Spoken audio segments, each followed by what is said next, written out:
So let's get into it. But first, I want to share what someone DM'd me.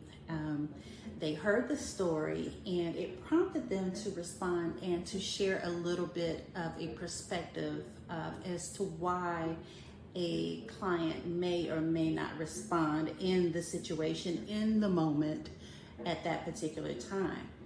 And I love that she went into a little bit more detail about why she felt the way she felt. She says, I think we've all been there where we knew we should have said something. This is the client perspective. Sometimes you are so shocked, you end up freezing or telling yourself that any moment the person is going to switch up and do the right thing. I had a horrible curly cut in December with someone I had been going to consistently, and I watched them botch the haircut I asked for. I saw it happening, and I literally felt the lump in my throat.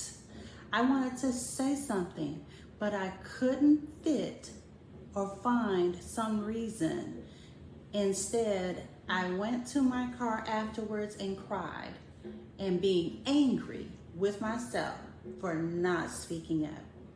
I mean, how many of us can relate to that? I mean, I've done it as a stylist. You would think that I would be more empowered to speak up at certain times, but it's a trust issue. You're like, okay, that's not exactly what I asked for, but okay. And she didn't explain why she didn't execute it that way. This is just what she knew to do, clearly. And so, how do we navigate this space and not have this feeling to where you just freeze in time? Let me relate what also she shared. She says, there is something to be said. Let me go back to it.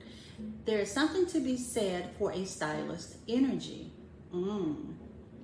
You are extremely knowledgeable. She was speaking of me, and I appreciated that. She says, you're extremely knowledgeable, and although I've never sat in your chair, just the way you talk and your interactions with your clients, you are very comfortable and bring a sense of calm and peace. Okay. So she says, I wonder if sometimes as clients, the intuition that kicks in when we say nothing is that maybe we know if we say something, it may go left and won't end well. So you just take the L and get on out of there. I truly appreciate the knowledge you share and the way you deliver it. There are definitely a lot of stylists out here who pretend to be nice, but are not. I have since found another curly stylist, and she is so kind and easy to talk to and asks me lots of questions each visit to make sure I'm happy and I feel like it will be easier to communicate.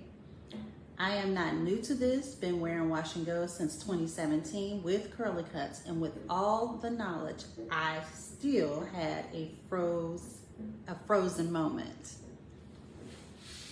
I really appreciate her reaching out to me and sharing this experience. And I think it is so valuable to have this conversation in the space that we are at now. No more of the time that we truly have an inequitable partnership. When we talk about partnerships, it should be one of a space that each one knows the value that they are bringing and feels appreciated. So I myself have faced being almost fired.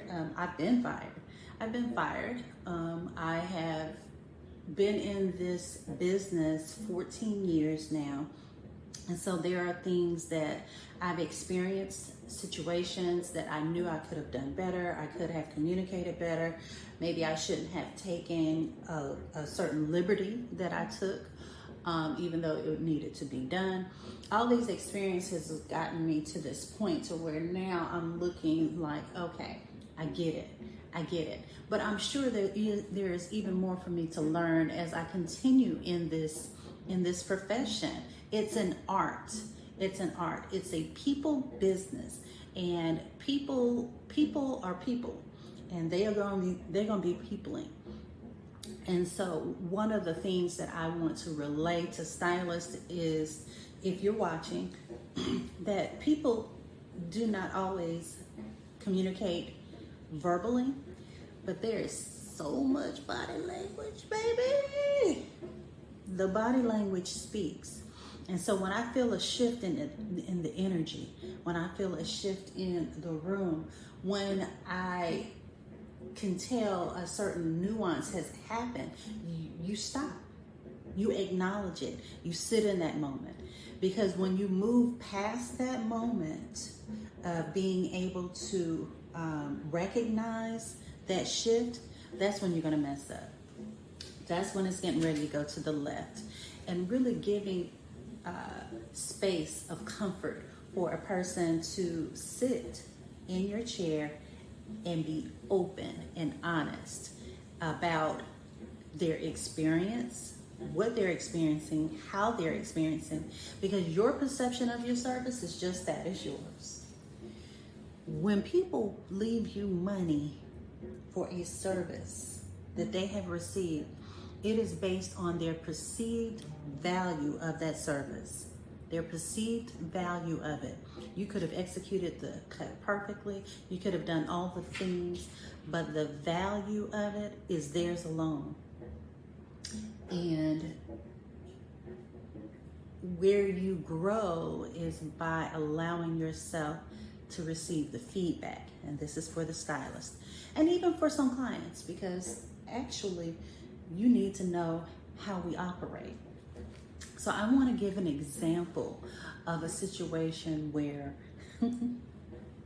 you get that dreaded email after your service.